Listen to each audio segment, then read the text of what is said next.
सुप्रभात बच्चों, मैं क्लास 7th इंग्लिश मीडियम की पाठ 6 जानकारियाँ पढ़ी। आपदाएँ घटी, ये आपको मैंने समझा दिया था।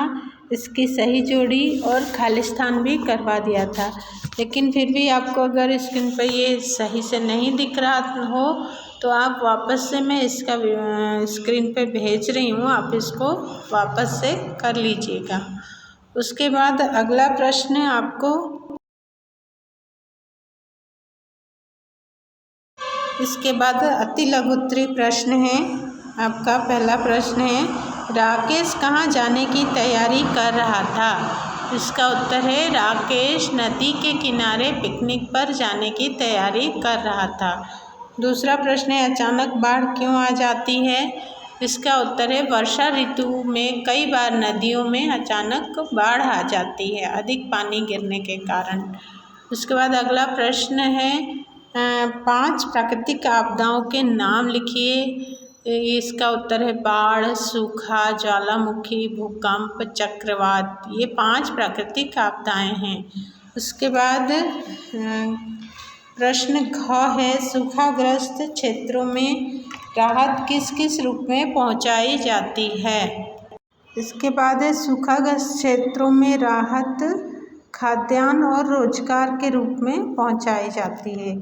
अगला प्रश्न है, बाढ़ के लिए कौन जिम्मेदार है? इसका उत्तर है, बाढ़ के लिए प्रकृति और मनुष्य के क्रियाकलाप जिम्मेदार हैं। इसके बाद प्रश्न है लघु उत्तरीय प्रश्न। पहला प्रश्न, निम्नलिखित प्रश्नों के उत्तर 3 से 5 वाक्यों में लिखिए।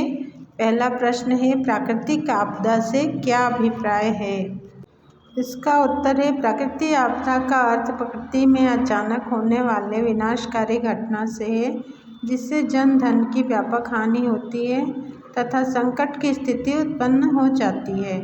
इसके बाद ख प्रश्न है, सूखा पड़ने के कोई 3 कारण लिखिए। तो इसका उत्तर है, सूखा पड़ने के 3 कारण हैं। प्रत्यक्ष के रूप में भौगोलिक क्षेत्र की जलवायु की दशाओं से इसका संबंध है। दूसरा है, मनुष्य ने तेज औद्योगिक विकास के चलते वनों को नष्ट कर मानसून की अनुकूल दशाओं को प्रभावित किया है। इसके बाद तीसरा पॉइंट है, भूजल का अंधाधुंध प्रयोग भी सूखे का कारण है।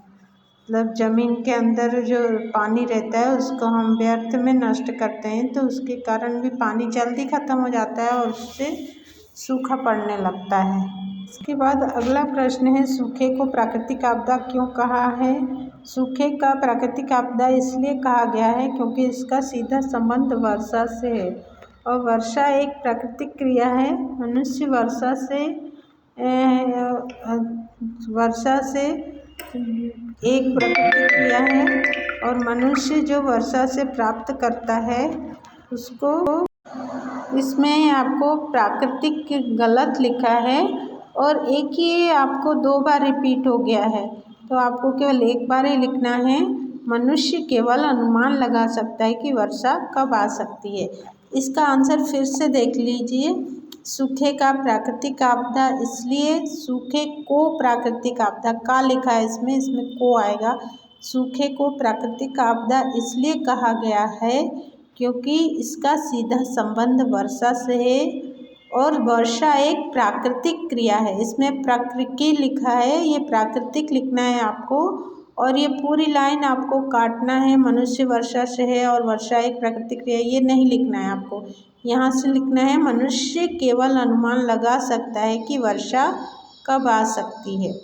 उसके बाद अगला प्रश्न है, बाढ़ नियंत्रण के लिए सरकार क्या व्यवस्था करती है? इसका उत्तर है, सरकार बाढ़ नियंत्रण के लिए कई उपाय करती है, जैसे जल के बहाव में कमी करने के लिए वन लगवाना, जल प्रवाह मार्ग में नहरों तंत्र का विकास करना, नदियों के किनारे पर तटबंधों तथा बांधों का निर्माण करवाना, बाढ़ का पुनर्निर्माण करना आदि।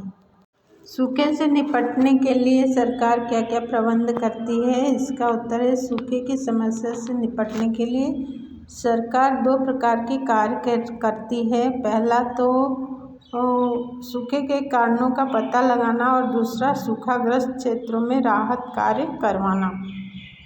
सूखे से राहत पहुंचाने के लिए सूखाग्रस्त क्षेत्रों का दौरा कर कई कार्यक्रम आयोजित किए जाते हैं, जैसे रोजगार प्रदान करने के लिए सामुदायिक विकास कार्यक्रम, अकाल राहत कार्यक्रम, मरु विकास कार्यक्रम, जवाहर रोजगार योजना, स्वर्ण जयंती, ग्राम स्वरोजगार योजना, काम के बदले अनाज कार्यक्रम आदि।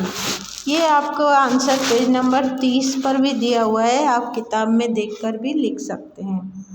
इसके बाद अगला प्रश्न है भाषा की बात। पहला प्रश्न जो चौथा है उसमें केवल उच्चारण करना है, बोलना है, इसलिए इसको कॉपी में नहीं लिखना है। अब पांचवा है कि इसकी वर्तनी शुद्ध कीजिए, विध्वंसकारी और दिनांक।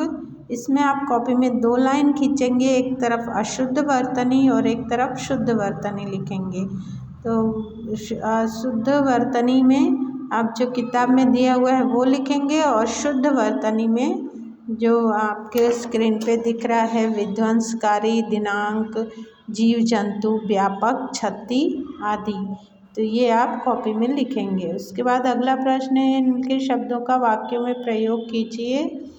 पहला है बाग बगीचा। पहला इसका वाक्य प्रयोग है बाढ़ से अत्यधिक निजात पाने के लिए बाग बगीचे लगाने होंगे। दूसरा है ज्वालामुखी। धरती की आंतरिक गर्मी ज्वालामुखी से लावा के रूप में बाहर निकलती है। भूकंप अगला है कुछ क्षणों का भूकंप गहन विनाश लीला दिखा सकता है। उसके बाद है चक्रवात।